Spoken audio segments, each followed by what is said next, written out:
How's it going, everybody? Hi. Alright. I said take off your helmet so we could see your face. I didn't say strip down all your armor. Why not? We're staying inside anyways. She made us armor, by the way. We have full nano. And it only took, a week to get her to make the night vision goggles for the helmet. You gotta love her little vampire teeth she has, because she looks like a little kid looking underneath her helmet. You can see her eyes poking out underneath the bottom. Anyways, I know it's been a little while since we did a video, but we wanted to make sure that this system was working right, and it took a lot to get it set up. So this is our old system for making plastic. We added this here for getting naphtha cells. These are a great way of getting you not having to make a canning machine. You can just make these GT++ tanks. And if you use the ultra low voltage one, it doesn't take a cell. But you can't make those until you have an assembly machine. But it doesn't allow you to pull the full cells out, but you can put a hopper underneath them, and then it will. See, down, we moved our elevator, I can never remember that. Down here, you'll see I have one right here, and right behind that paper there, we have a hopper, and that pulls our oxygen cells out of here. I'll get out of your way so you can show them. We now have a oxygen tank, sulfuric acid tank, nitrogen tank, an empty tank that's waiting, another one that's being constructed, and this one is hydrogen back here, which we have very little hydrogen, but that's because we're trying to do it without doing the water thing. And so this is the setup that we've been working on. I will do my best to explain it the best I can. It is making nitrogen from air. I don't really like it, but it's what we have to do at the moment. Once we get to a vacuum freezer, then we can do it the other way, which will also give us hydrogen, if I remember correctly. Compressed. Alright, so compressed air cell. You might want to look this recipe up and follow along, because I'm going to go through what it's doing, and then I'll show the machines. I can't type today. Okay.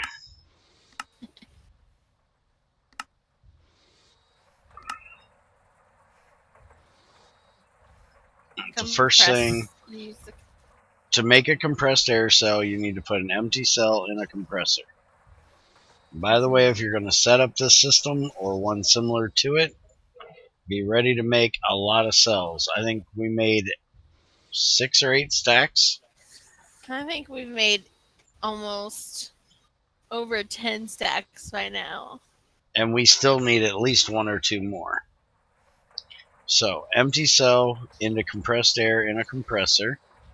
That's the machine I'm standing in front of here, which I'll show you when we get out of the NEI here. Compressed air cell you want to put into a canning machine that will pull the air out. Then the air goes into a centrifuge. That's where we're getting our oxygen cell and our nitrogen. You get a lot more nitrogen than you do oxygen. Hence why we have a full nitrogen tank and not a full oxygen tank. And then your nitrogen, which you are going to need some for making these glowstone silicon bules, which they will be called soon. since they're actually a buell, not an ingot. But what we're doing with it is putting an oxygen cell with it in a reactor, making nitrogen dioxide. And nitrogen dioxide will then need to go into a canning machine to give you a nitrogen dioxide cell. That you're going to actually need for 2 different systems, which we're working on this system right now. The one we actually have built is this one. This is 4 nitrogen dioxide cells, oxygen cell, and water to get nitric acid. Now, the nitric acid you can also use in another system as well. I'll show you that in a minute. Also, if you want, you can use this to make rocket fuel, but this is going to need a high voltage chemical reactor for the rocket fuel. And then that's a way for you to get water cells also. Why the hell does that say shift? Huh. All the Gregtech ones don't, but for some reason the Industrial Craft one does. But anyways, nitric acid is the main thing we're trying to get here. This is the other system you can use nitric acid for, which is putting sulfuric acid with it and making nitration mixture that you can use for making industrial TNT eventually. But what we're doing with it is this one in the chemical reactor, using it to purify pentylandite or chalcopyrite. Chalcopyrite is what we're using at this moment. And the nice thing about this is not only do you get this platinum group sludge, which we'll talk about in a second, but you get 9 of the blue vitriol, which when you put it in an electrolyzer gives you 1 copper. So for every purified chalcopyrite or crushed ore you get 1 copper out of it. You lose the iron, you lose the sulfur, but you get more copper. And then you also get sulfuric acid out of this and another oxygen cell.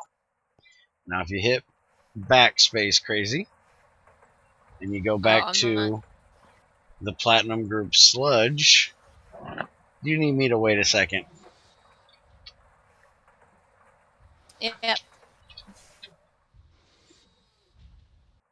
While she's doing that, I'll flip over here. The tiny platinum group sludge, you can just turn it into platinum group sludge. I use a packager for it normally, but you can do it in a crafting thing.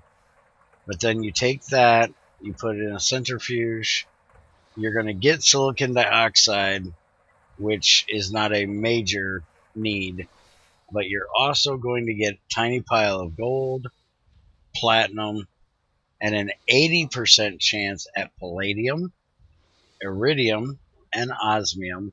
Those are 60 instead of the 80.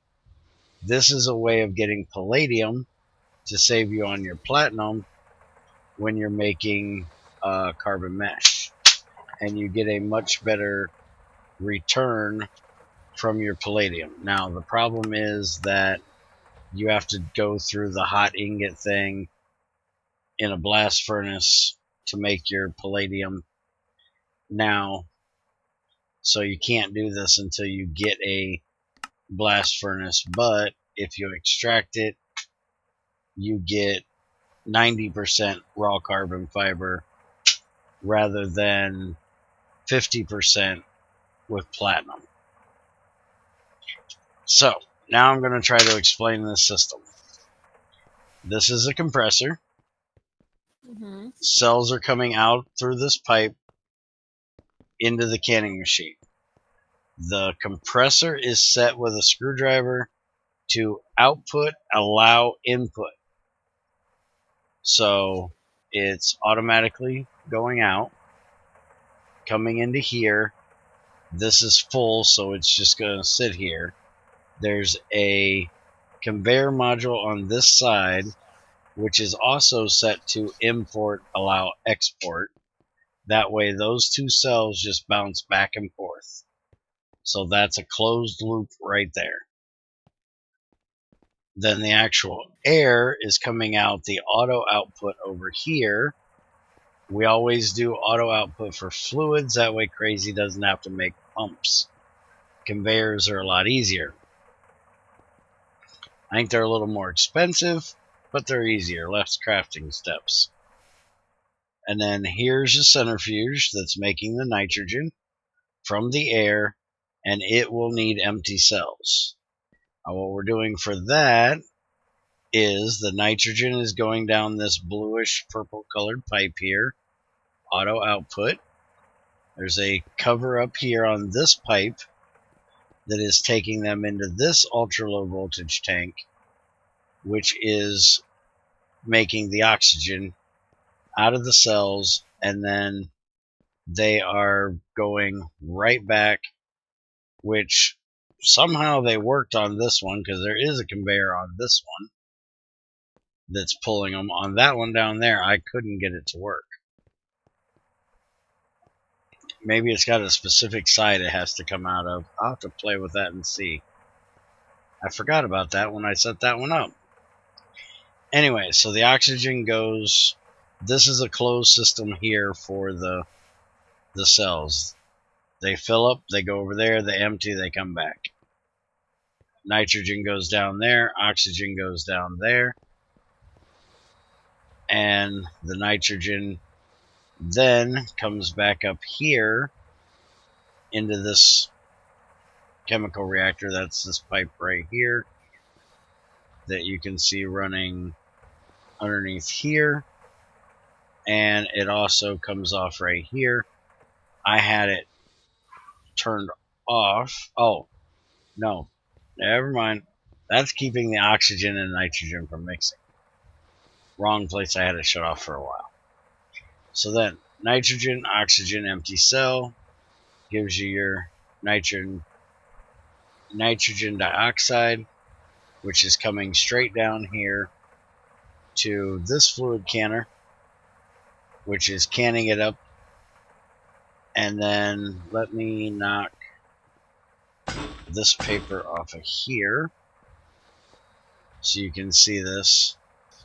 What we have here is a kind of complex system, and it's kind of convoluted, but it's working, which is what amazes me.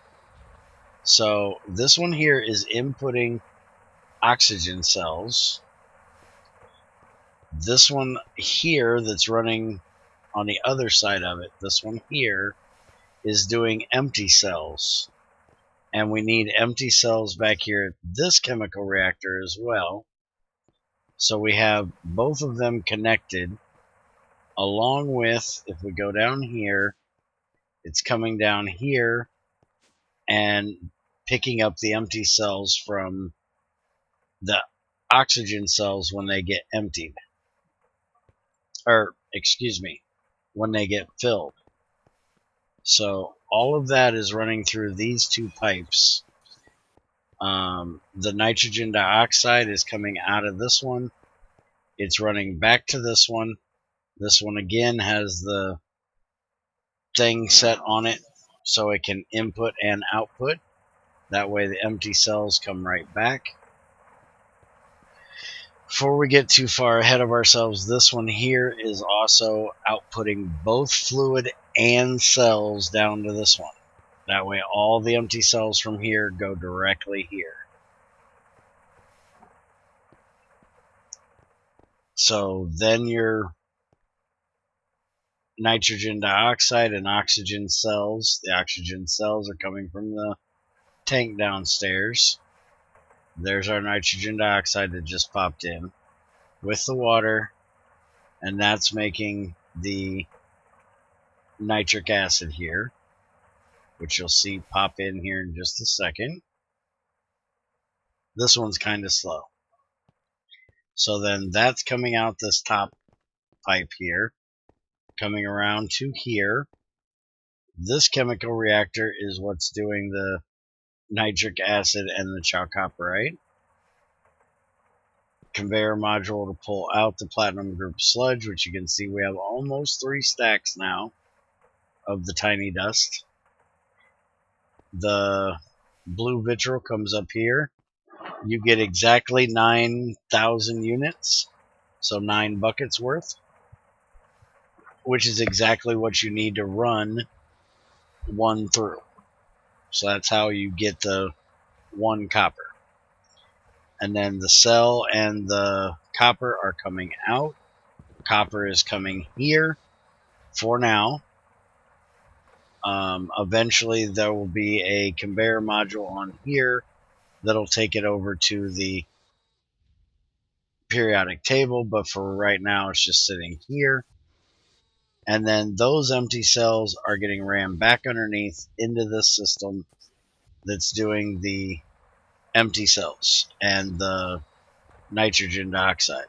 Now, to keep this from messing up, there's a restrictor pipe right there.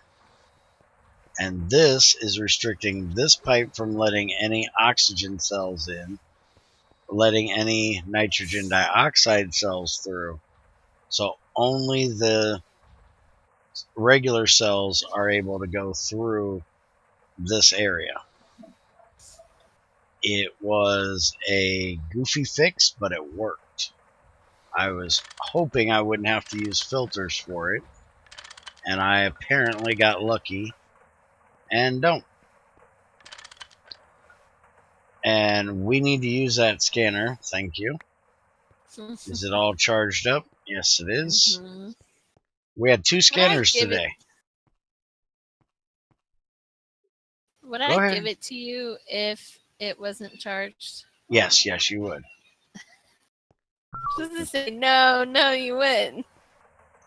Somehow we have something in one of these pipes restricting our oxygen from coming out. We had that problem earlier. We had some nitrogen that had gotten in from when I set it up. I forgot to put this in, but I'm not sure what's doing it now. We got to check that out. But that is our nitric acid setup. This is the beginnings of the other setup. I will explain it when we get it completed. It only took so long to get this one done because I wanted to test it out. I've built this setup quite a few times now, and most of the time I build it on camera and things don't always work out exactly right. So this time I decided we'd build it off camera, test it well, make sure it's working, and so far this is just running itself. And we are still only running mainly off of our boiler over there, and everything that we have running stays. We're keeping up to power. I do believe we got a buttload of, yeah, we're full up on charcoal. Mm-hmm. So our 1 bronze boiler is running our entire factory. So while you're in here, yep, here you go if you ever need it. oh, there's where the cactus is. I was looking for that earlier. The only other thing we have powering our base is 1 LV diesel gen up there and 1 LV gas generator up here. And the gas generator never has anything in it. It burns through the methane we do put in quite quickly. And the diesel gen keeps running out, as we haven't gotten everything quite right with the ethanol setup. We've got so much mulch, unless she's going to put a void on there, we're never going to use this much mulch. Or unless she's going to set up a crap. Now I can't think what it's called. Give me a sec. peat? Yeah, a bog earth setup and make peat out of it. We're never going to use this much. Because we don't need humus. And the only way to make the bog earth is through a carpenter. I thought there was a mixer recipe for it, but apparently not. It'd be nice if there was. I'll have to say something to Bloody about that. And I don't believe you can use it in the... Nope, you can't use it crafting. So the only way is if we set up a carpenter to do it. But, you know, we've been making biomass out of it, and we've already got a full drawer of it down here. So we got to get that taken care of. And we also have gotten up to diligent and unweary bees on that side, and noble, and just barely got a couple majestics. So bee-wise, we're getting there. I'm doing it the hard-headed, as NetMC would call it, dumb way. I'm not using a beealizer. I'm just crossbreeding them and trying to get the species I want.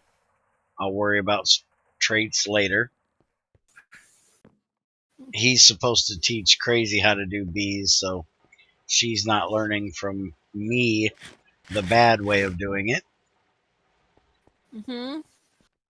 And hopefully one of these days I can get over to Andy's base and show you guys what he's been doing. I'll drag Crazy along so those of you that watch from her side can see as well. But that's what we have going on here. Anything else you want to add this week? Nope. Oh, by the way, this other setup we're doing is all so she can make circuits easier. Yep. Because she is hating advanced circuits. She's like refusing to make any more until I get this done. Because we're trying to make the epoxide stuff so she can make the circuits. You want to show them the circuits you're trying to get to? I can. I hope you guys aren't hearing my dogs. I'm not hearing it on my side. What circuits am I trying to get to? Look up the epoxide plate. He expects me to know how to spell epoxide. EP. OXID. We are trying to get This epoxide circuit board. to do the integrated processor? Yes. Or the processor assembly? Ooh. This is the actual recipe. On mine, it's page 2. Because to do the first one that has the SMD resistor, SMD capacitor, and transistor, we have to have another material. So for right now, we're trying to do this one that has the regular resistor, capacitor, and transistor.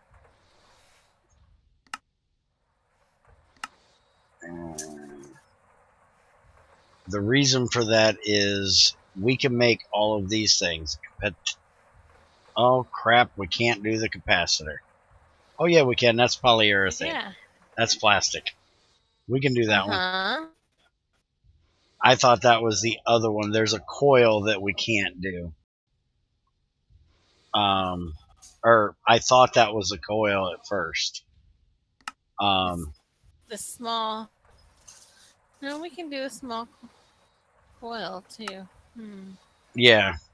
But that's what I thought it was until I clicked on it and I seen the thin polyurethane. I thought that was the stuff that's needed for the SMD capacitor, which is polysiloxane, which we don't have a way of making yet, which needs a HV assembler.